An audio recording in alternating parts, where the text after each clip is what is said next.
사람이 이제 나이가 들면 신체적이고 정신적인 변화를 겪게 됩니다. 뭐 신체적인 능력으로만 보면 사람은 20대 초중반에 정점을 찍고 또 그 후로는 이 쇠퇴하기 시작한다고 합니다. 이 30대만 되어도 참 우리가 보기에는 뭐 30대 아직 팔팔하다 싶지만 사실은 체력이 이제 딸리기 시작한다는 걸 이제 느낀다고 합니다. 30대 젊은 아빠가 저한테 이런 이야기를 합니다. 자기들이 20대 청년만 해도 동기 모임에 가면 뭐 누가 어느 학교에 가고 어느 직장에 가고 이게 주 관심사였답니다. 그런데 30대가 돼서 이제 결혼을 하고 이제 계속 중반이 넘어가면서 오랜만에 이제 친구들이 한 번씩 만나면 뭐 그런 거 다 필요 없더랍니다.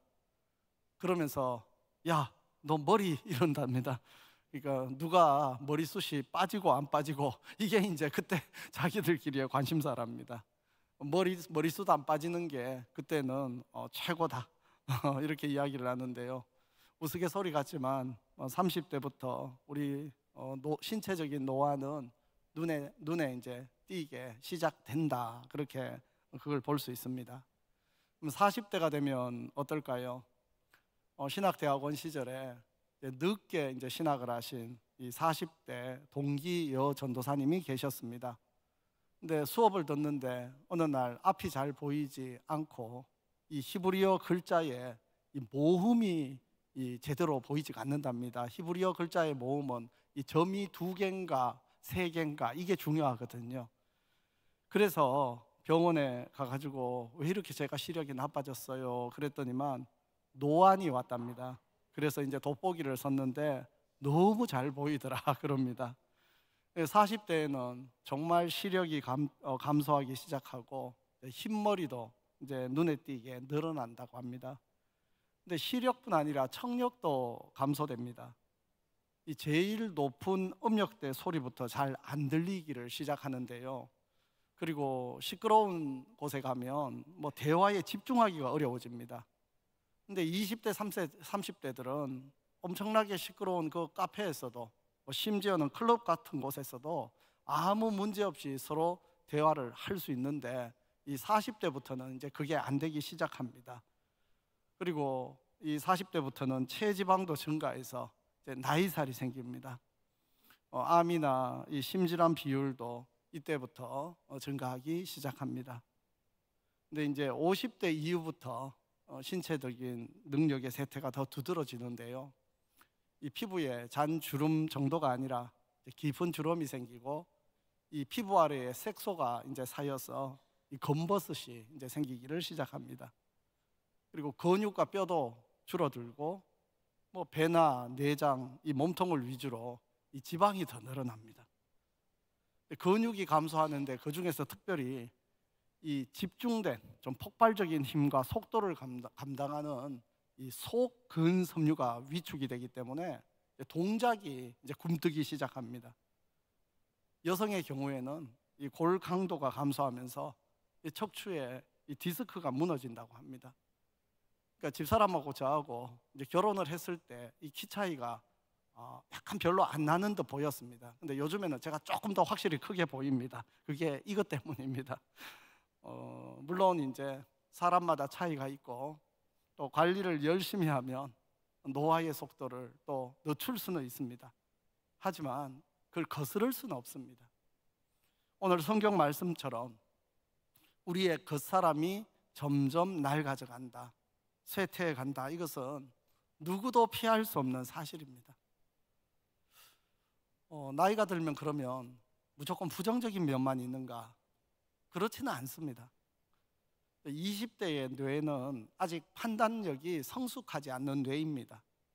우리 젊은이들이 이제 엉뚱한 짓을 하고 실수를 많이 하는 것, 소위 이제 우리가 말하듯이 뻘짓한다 그러잖아요. 그 뻘짓을 하는 것은 나빠서가 아니라 아직 덜 커서 그런 거죠. 더 성숙해야 돼서 그런 거고, 30대가 되면 인지적인 면에서 이 자기 분야의 전문성이 발달합니다. 좀 분야별로 다르기는 한데 대체적으로 이 창조적인 능력이 최고조에 달합니다. 그리고 40대가 되면 판단력이 증가합니다. 근데 기억력도 뭐 40대에 퇴보하긴 하지만, 그러나 의미나 절차에 대한 기억이나 자기 직업에 대한 그런 관련된 기억력은 오히려 증가를 합니다. 그리고 인간관계에 있어서 서로 신실함을 지킨다든가, 또 서로 관계적인 우호성 이런 것들도 증가하면서 포용력이 늘어나는데, 그래서 리더십이 이때 생기기 시작하는 나이입니다. 50대는 이 부분에서 더 좋습니다. 이 결정지능과 전문성이 계속 증가하고요, 조각조각 나 있는 것을 한 대로 이렇게 모으는 이 통합 능력, 또 자기 수용 능력, 또 자율성도 더 증가합니다. 그리고 성과를 올리는 것, 이것을 뛰어넘어서 의미를 부여하는 것, 의미 있는 삶에 초점을 맞추려는 그 경향, 이런 성향들도 이제는 더 증가를 하게 되는데요. 그러니까 리더십을 갖추고 또 나뿐 아니라 다른 사람들의 그 삶과 복지에 관심을 갖고 기여할 수 있는 시기가 바로 이 50대입니다. 근데 한 가지, 만약에 이 시기에 이타성이 증가해야 되는데 이타성이 아니라 오히려 거꾸로 이 자기중심성이 증가하면 갑작스럽게 침체가 올 수 있습니다. 그래서 50대에는 인생이 이렇게 상승을 갈 수도 있지만 자기중심적인 성향으로 계속 고집을 하면 그냥 추락하기도 합니다. 그리고 50대 이후에는 60대, 70대 계속 이어지는 나이에는 기능적인 능력은 그냥 더 늘어나지 않지만 이타성, 책임감, 총합 능력, 또 자기를 성찰하는 능력, 이런 성숙한 어른으로서의 내면의 그 역량이 훨씬 더 증가하고 또 그것을 더 중요하게 여깁니다. 그러니까 오늘 성경은 우리의 겉사람이 이렇게 낡아져 가지만 우리의 속사람은 날로 새로워져 간다, 이 말씀이 우리 인간의 그냥 어떤 면에서는 보편적인 어떤 또 인간의 그 생애 주기에 맞춰서도 이 말은 사실 진실입니다. 여기에는 겉사람과 속사람, 낡아져 가는 것과 새로운 것이 대조가 됩니다. 거기에다가 또 하나, 이것은 그리스도 안에서 새로운 피조물이 된 우리 성도들을 향한 분명한 메시지이기 때문에 잠깐의 고난과 영원한 영광이 대조가 됩니다. 그리고 잠깐의 고난에 경한 것, 즉 가벼운 것과 영원한 영광의 무거운 것, 중한 것이 대조됩니다. 무엇을 말하는가 하면 우리 인생에는 잃어버리는 것이 있으면 얻는 것도 있습니다. 나이가 들어가면서 점점 쇠락해져 가고 잃어버리는 것이 분명히 있습니다. 하지만 얻는 것들이 많습니다. 그래서 낙심할 필요가 없습니다. 인생에 고난이 닥치면 분명히 잃습니다. 돈도 잃고 건강도 잃고 젊음도 잃고 친구도 잃고 자신감과 패기를 잃을 수도 있습니다. 하지만 고난을 통해서, 고난을 겪으면서 우리의 죄된 자아가 죽고 하나님께 순종하고 하나님의 법을 기뻐하는 참된 자아가 성장합니다. 내면의 지혜가 생겨나고 다른 사람의 아픔에 공감할 줄 알고, 또 그래서 함께 더불어서 먼 길을 가는 법을 배웁니다. 제가 존경하는 한 선배님은 젊을 때 참 날카롭고 또 냉철한 그런 지식인이었는데요, 근데 중년에 고난을 겪으셨습니다. 그러면서 사람이 한층 더 부드러워지고 따뜻한 분이 되셨습니다.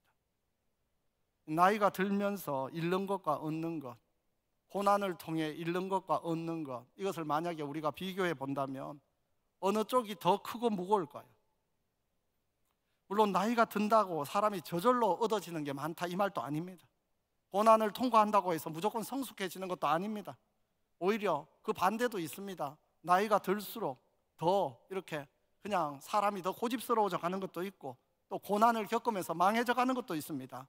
그러나 중요한 것, 우리가 그리스도 안에 있으면 새로운 피조물이기 때문에 나이가 들면서 얻는 것이 더 많습니다. 고난을 통해 이전과 비교할 수 없이 새로워지고 성장합니다. 그래서 18절은 뭐라고 합니까? 우리가 주목하는 것은 보이는 것이 아니요 보이지 않는 것이니 보이는 것은 잠깐이요 보이지 않는 것은 영원함이라. 여기에도 보이는 것과 보이지 않는 것, 잠깐과 영원이 대조되죠. 그리스도의 사람들은 눈앞의 것보다 그 너머에 있는 것을 주목할 수 있습니다. 무엇이 더 중요한지, 무엇이 진짜인가를 세상의 잣대가 아니라 하나님 말씀의 잣대로 판단합니다. 이 당시에 이 고린도는 세상에서 가장 부유하고 화려한 이 상업 도시 중에 하나였습니다. 그런 화려한 도시 문화에 익숙한 사람들 눈에 이 바울이라는 사람은 사실 초라하고 별로 흠모할 것이 없어 보입니다. 특히 바울이 이 고린도 교회를 개척하던 초반에는 후원해주는 교회가 없었습니다.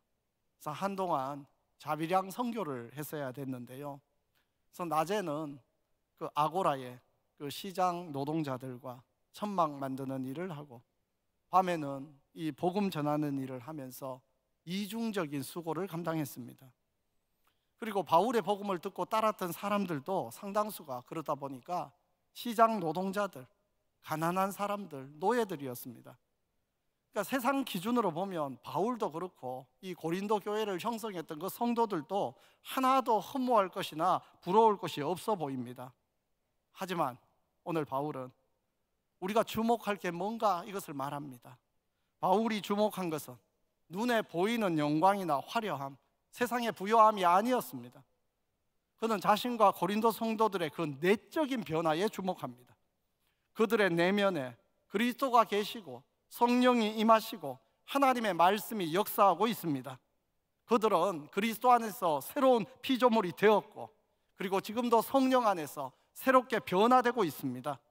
이전과는 전혀 다른 신분, 바로 하나님의 영원한 나라를 유업으로 받는 하나님의 그 상속자가 되었습니다. 영원한 하나님 나라의 유업으로 받을 그 천국의 상속자. 여러분, 천국의 상속자와 이 세상의 상속자, 세상의 화려함과 천국의 영광, 여러분 비교가 되겠습니까?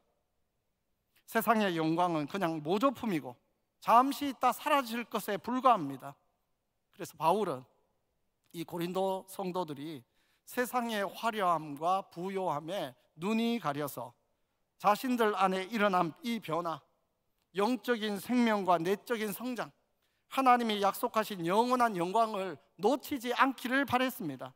그래서 지금 뭐라고 말합니까? 지금 받는 잠깐의 고난은 가볍다. 그것은 우리가 장차 받을 그 영원한 영광의 무게와 비교할 수 없다. 너희들은 이미 그리스도 안에서 새로운 피조물이기 때문에 그 영원한 영광을 위해서 향해 걸어가고 날마다 새로워지고 있다.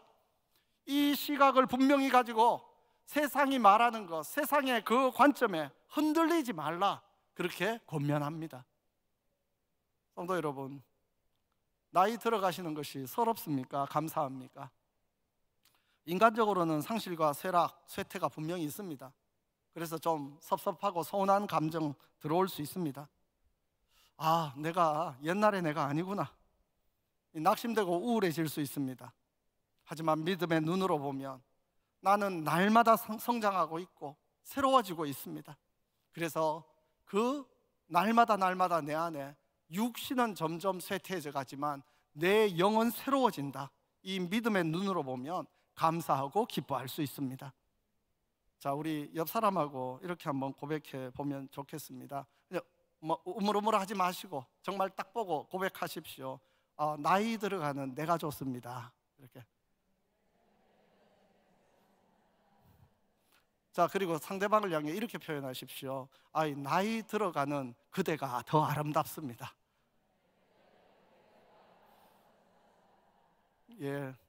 저도 나이 들어가는 제가 더 좋습니다. 우리 집사람이 제가 30대 결혼했을 때 그때 40대 그때가 내가 좋냐 아니면 지금의 내가 좋냐, 너무 분명합니다. 지금의 당신이 훨씬 좋다. 성도 여러분, 겉사람은 낡아지고 있지만 우리의 속사람은 날로 새로워집니다. 고난과 눈물 많은 이 땅의 수고가 영원한 천국의 영광과 기쁨과 상급으로 바뀔 날이 점점 가까워오고 있기 때문입니다. 어제 점심을 먹으면서 마침 옆자리에 이제 그냥 함께한 집사님께서 그 짧은 시간에 사실 천국에 가신 어머님의 마지막 순간에 대해서 이야기를 해주셨습니다. 근데 그 어머니가 평소처럼 아침 식사하시고 화장실을 다녀와서 그냥 침대에 누우셨는데 그냥 잠이 드신 상태로 그대로 그냥 평안하고 밝은 얼굴로 그냥 이렇게 돌아가셨다고 합니다. 유대인들은 잠자다가 이렇게 죽는 죽음을 천국의 입맞춤이라고 부릅니다. 그래서 이걸 참 사모한답니다. 그 자녀분들 모두가, 손주들하고 믿음으로 사셨던 그 어머니 할머니가 마지막 순간에도 그렇게 평강 가운데 믿음으로 주님 품에 안기신 것에 대해서 참 감사하고 큰 위로가 되었다고 합니다. 우리가 어떤 방식으로 사는가, 어떤 방식으로 죽는가, 사실 이것은 굉장히 저희들에게 그렇게 본질적인 문제가 아닙니다. 우리가 조금 더 주님이 허락하셔서 좀 더 오래 살 수도 있습니다. 오래 좀 더 사는 것이 우리 하나님께 영광이 되어야 되겠습니다. 또 우리가 때에 따라서 주님의 주권 속에 조금 일찍 죽을 수도 있습니다. 그래도 우리가 그 죽음도 하나님의 영광을 위한 죽음이 되어야 되겠습니다. 분명한 것은 우리가 그렇게 살고 죽는 문제가 우리 이미 그리스도 안에서 천국을 소유한 우리들에게는 그것은 절대적인 어떤 문제가 아니라 상대적인 것이고 이미 주 안에서 우리가 이미 영원을 살아가고 있다는 것입니다. 성도에게는 그런 믿음이 있어야 합니다. 그래서 우리는 젊었거나 나이 들었거나 약하거나 건강하거나 고난을 당할 때나 영광을 누릴 때나 그 모든 순간에 주님이 우리와 함께 하심을 굳게 믿어야 합니다. 이 땅에서 걸음을 걸어갈 때 이 땅에 우리의 인생의 걸음에도 함께 하시지만 죽음의 강을 건너는 순간에도 주님은 함께 하시고 그리고 영원까지 우리 주님은 우리와 함께 할 것입니다. 그래서 주님 안에서 우리는 고난이나 나이 드는 것에 대해서 낙심할 이유가 없습니다. 심지어 죽음까지도 낙심할 이유가 되지 못합니다. 모든 고난을 이기시고 죽음을 이기시고 우리 인생의 모든 수고와 눈물을 아시는 주님께서 우리를 최후 승리의 자리로 인도하고 계시기 때문입니다. 그 주님 안에서 우리의 그 사람은 낡아지고 쇠퇴하더라도 속 사람은 날로 새로워지고 끝까지 성장해서 영원한 영광의 자리로 나아가는 복된 성도가 되시기를 주님의 이름으로 축원합니다.